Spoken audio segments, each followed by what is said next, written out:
संत मत धारा आपकी सेवा में प्रस्तुत।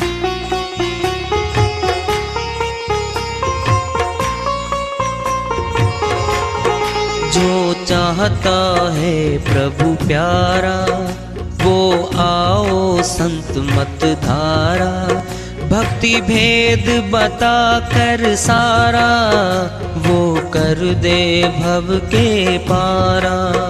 जो चाहता है प्रभु प्यारा वो आओ संत मत धारा। भक्ति भेद बता कर सारा वो कर दे भव के पारा। जो चाहता है प्रभु प्यारा।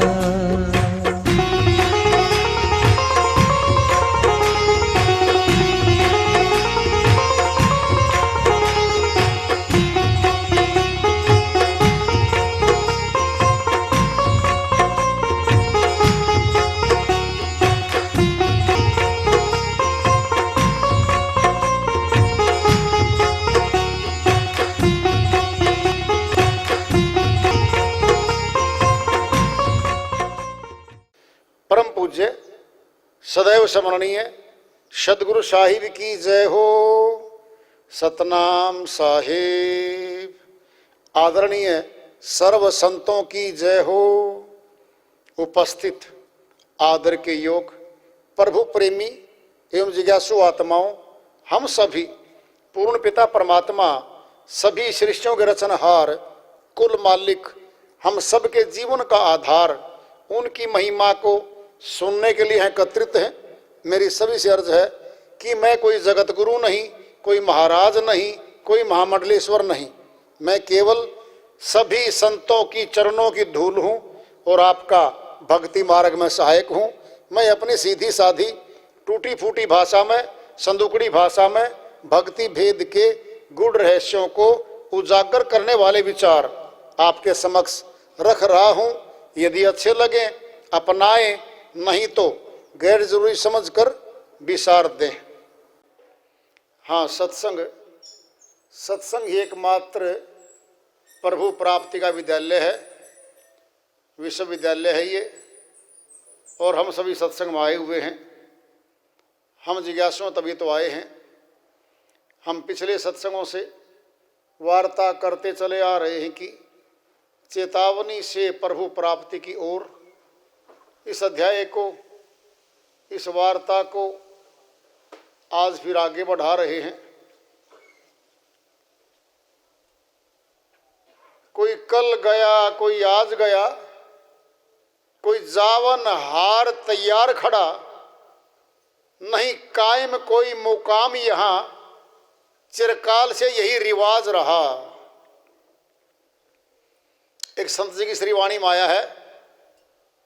कोई कल चला गया संसार को छोड़ के, कोई आज गया, कोई जावन हार तैयार खड़ा, कोई जाने के लिए तैयारी हो चुकी है। ये नहीं पता कब जाएंगे, जाना तो है। नहीं कायम कोई मुकाम यहाँ, परमानेंट स्थायी तौर पे पक्का तो यहाँ कोई नहीं रहेगा, सभी चले जाएंगे। चिरकाल ही यही रिवाज रहा। चिरकाल में ना सदा से, आदि से ये रिवाज है इस मृत्यु लोक का कि जो आया है वो चला जाएगा। कहाँ जाएगा ये प्रश्न है हर मनुष्य शरीरधारी के सामने कि मौत के बाद कहाँ जाएंगे हम।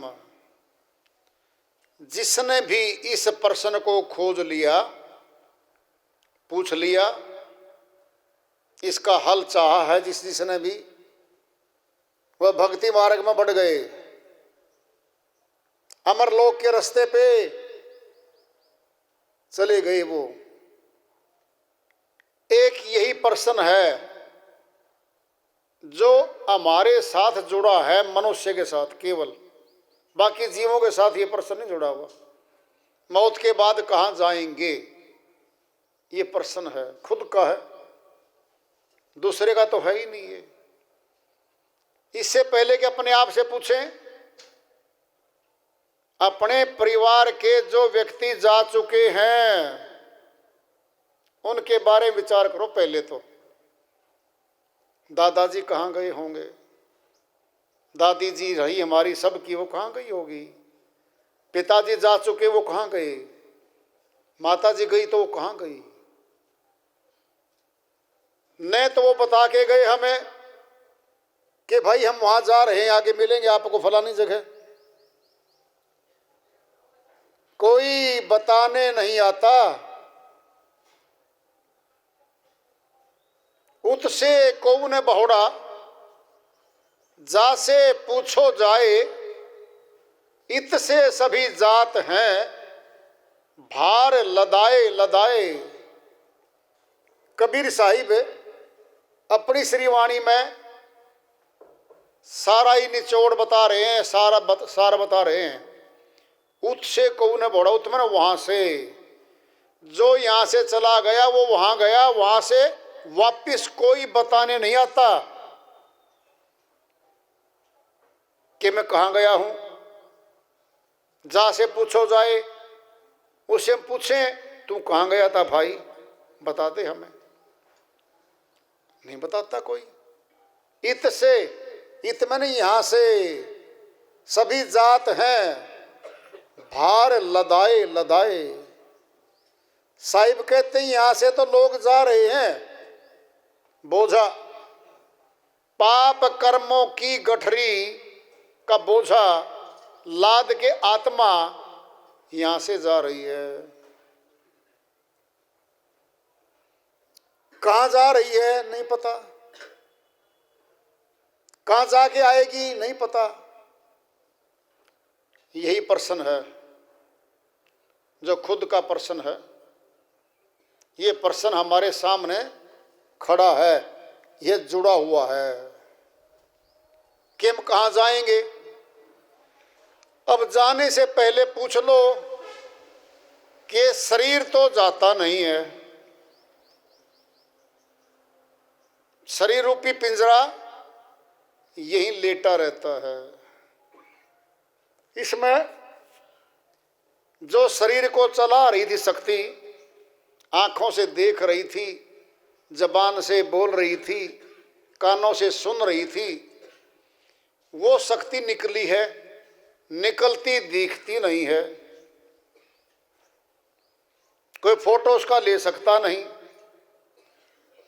विज्ञान के पास आज तक ऐसा कोई उपकरण, मशीन नहीं बनी जो उस शक्ति को देख ले या पकड़ ले,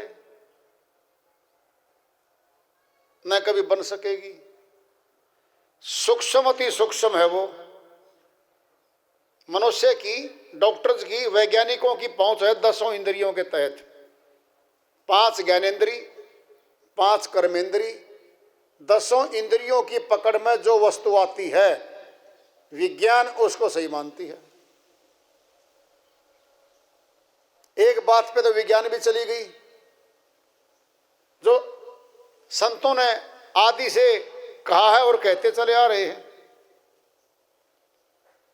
शब्द ही धरती शब्द आकाश, शब्द ही शब्द भयो प्रकाश, सगली सृष्टि शब्द के पाछे, नानक शब्द घटा घट आछे।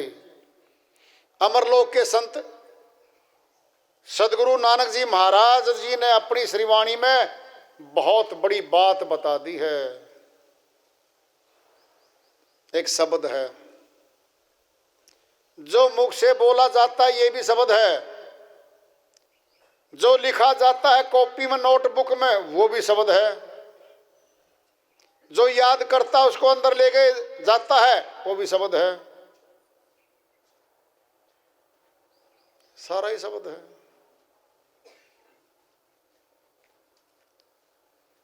आदि में एक शब्द था, जब पृथ्वी आकाश आदि नहीं थे, तब की कह रहे नानक जी महाराज, उसी शब्द ने धरती आकाश सभी बना दिया। शब्द ही शब्द भयो प्रकाश, शब्द में ही प्रकाश की शक्ति छुपी है। सगली सृष्टि शब्द के पाछे, पूरे ब्रह्मांड शब्द के पीछे है। आदि में शब्द है। कहाँ गया शब्द? नानक शब्द घटा घट आछे, हमारे घट में बैठ गया वो।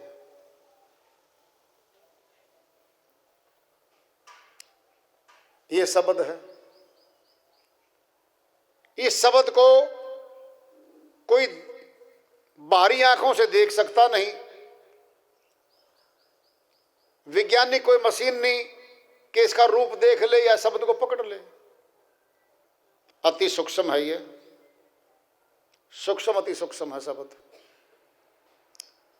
ये सार वस्तु है।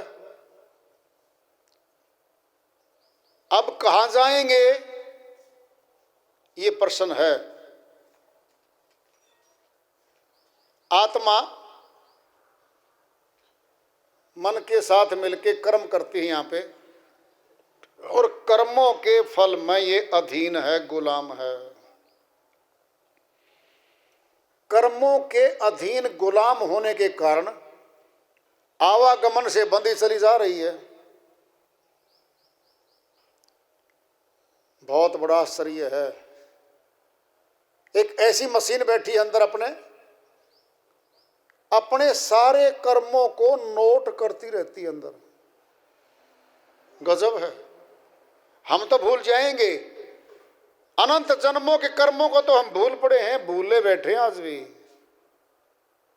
इस जन्म के कर्मों को भी 10 साल में 20 साल में भूल जाते हैं। हमने पीछे क्या किया होगा शायद। अंदर है, अंदर वो मशीन, कंप्यूटर है वो, हर चीज रिकॉर्ड होती रहती है साथ के साथ। वह कंप्यूटर रूपी मशीन सूक्ष्म अति सूक्ष्म है, वह आत्मा के साथ चलती है। सुनना है, अगर शरीर के अंदर कोई कमरा होता, कर्म उसमें जमा होते, तो शरीर तो छूट गया, फिर कर्म भी छूट गए। यहां पे फिर तो नए कर्म मिलते आत्मा को करने को, पिछले कर्म खत्म। इसे सिद्ध होता है कि वो कर्म भी कुछ हद तक अविनाशी हो गए। दोबारा समझ लो, हैं तो कर्म नाशवान, जब तक फल भुगतान नहीं होगा वो कर्म भी अविनाशी बन गए हमारे साथ। बताओ क्यों? आत्मा अविनाशी है। आत्मा के साथ अविनाशी वस्तु जाएगी, ये पहली बार आ रहा, ध्यान से सुन लो। नाशवान वस्तु आत्मा के साथ नहीं जा सकती। कर्मों का पुंज तो गया, जो इस आत्मा को फल भुगवाएगा।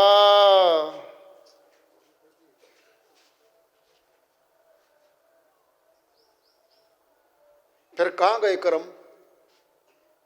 सूक्ष्म अति सूक्ष्म कंप्यूटर है, आत्मा के अंदर ही है वो। सारे कर्म उसमें जमा होते रहते हैं। अब कर्मों का भार है, इत से सभी जात हैं, भार लदाए लदाए। कबीर साहिब कह रहे यहां से तो बोझा लादे लादे सब जा रहे हैं।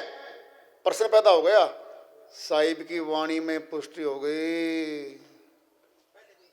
ये तो आ गया था इससे भी कि कर्म भी अविनाशी हैं। ये साहिब की श्रीवाणी दोबारा सुनो, ये क्या बोल रही है, नई परिभाषित हो रही है ये। इत से सभी जात हैं, भार लदाए लदाए। कौन जा रहा है? आत्मा। भार कर्मों का। मकान छूट गया, धन छूट गया, परिवार छूट गया, अंगूठी पहनी उंगली में वो भी छूट गई। फिर भार किस बात का है? ये है कर्मों का भार। जब तक कर्म समाप्त नहीं होता, भुगतान करके कर्म एक अवस्था तक अविनाशी बना रहता है।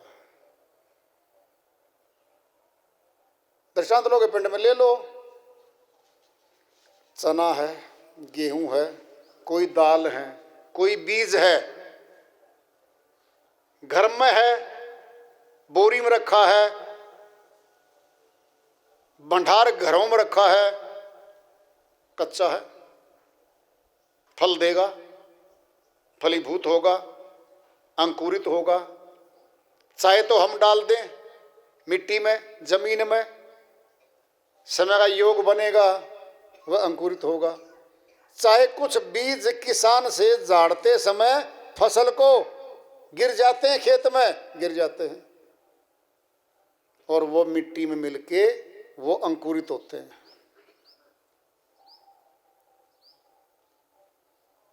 इसका अर्थ क्या है? अंकुरण की शक्ति रहेगी कच्चे बीज में। वो अनाज जो भून दिया जाएगा वह अंकुरित नहीं होगा। आपको एक बात बताई जा रही है, न वेद खोले जा रहे हैं आपके सामने, न शास्त्र, न कठिन भाषाएं हैं। कोई कठिन भाषा नहीं है। हमारे परिवार में, हमारे गांव, समाज, देश में जो हम हर रोज देखते हैं, सुनते हैं, अनपढ़ रह के भी करते हैं, वो बातें बताई जा रही हैं। बाहरी पढ़ाई लिखाई नहीं समझाई जा रही आपको। अनपढ़ को शिक्षित होने की जरूरत नहीं बनी पड़ेगी, इसमें बात बताई जा रही है। कर्म थ्योरी का तुलनात्मक अध्ययन हो रहा है। जो अनाज भून के डाल दिया गया मिट्टी में, वह अंकुरित ही नहीं होता। जर्मिनेशन खत्म हो गया उसका, फल नहीं देगा वो। ये भून दिए गए। इसकी तुलना ऊपर ले लो। जो कर्म अंकुरित होंगे, फूटेंगे, फल देंगे, उनको भून दिया जाए तो जर्मिनेशन नहीं होगा, फल नहीं देंगे वो कर्म। अगर भून दें, अब भूनने कैसे के प्रश्न पैदा हो गया। अब बड़ा भारी प्रश्न है ये। आत्मा विनाशी है, आत्मा में ही कर्म रखे हैं। जो आत्मा के ऊपर भार है, इससे सभी जाते हैं भार लदाए लदाए। साहिब कह रहे भार कर्मों का ले गई आत्मा। उस भार को खत्म कैसे करे आत्मा? उन कर्मों को भूनने के लिए, खत्म करने के लिए कोई युक्ति, कोई विधि चाहिए जो अविनाशी विधि हो, नाशवान नहीं हो। 10 इंद्रियों के अधीन कोई विधि आती है, कोई मंत्र आता है, वह अविनाशी शक्ति तक नहीं पहुंच सकता। वहां नहीं पहुंच सकता वो विधि प्रैक्टिकल है।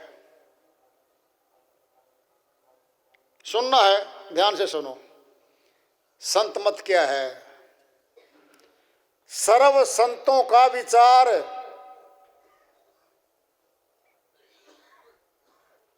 सर्व संतों का विचार एक ही है, वह दो नहीं है। अमरलोक के संतों की बात आ रही है। कोई कपड़ा डाल के, वेशभूषा डाल के कोई दिखा दे कि मैं संत हूं। बाहरी कपड़ों से, वेशभूषा से संत नहीं बन जाता, नहीं बन जाता। वह नुक्ते, वो विधि जानने वाला हो।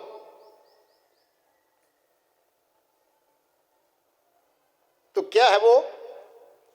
विचारणीय बात है। पोथी धार्मिक पुस्तक वहां नहीं जाएगी, कोई पाठ वहां नहीं जाएगा, यज्ञ हवन जप तप तीर्थ व्रत आदि आदि पुण्य कर्म वहां नहीं जाएंगे।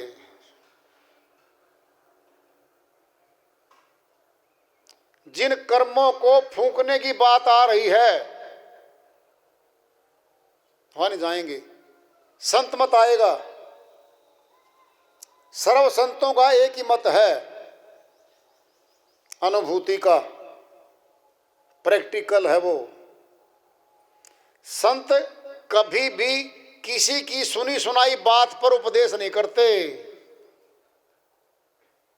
वो जो अपनी दिव्य दृष्टि से देखते हैं और अंदर आत्म ज्ञान की अनुभूति से जो ज्ञान ग्रहण करते हैं उसी को कहते हैं या लिखते हैं। इसीलिए संत अपनी बात को प्रामाणिक मानते हैं, सच्ची मानते हैं। कबीर साहिब की श्रीवाणी में आया हुआ है, अनुभव कथी कबीर ने, अनुभव बोले हंस, बिन अनुभव कथनी कथे, बूढ़ी जात है वंश। साहिब अपनी श्रीवाणी में समझा रहे हैं, अनुभव कथी कबीर ने। साहिब कहते हैं बस जितना मैंने बोला लोगों, सारा अनुभव का बोल दिया, सारा सच्चा बोल दिया। 120 वर्ष साहिब शरीर में यहाँ दिखाया है, शरीर यहाँ रहे हैं इस धरती पर। जब से बोलना शुरू किया था धरती पर आते ही सारा सत्य बोला, सारा सच्चा बोला, सारा अनुभव का बोला। 120 वर्ष में कितना बोला होगा। अनंत श्रीवाणी अनंत।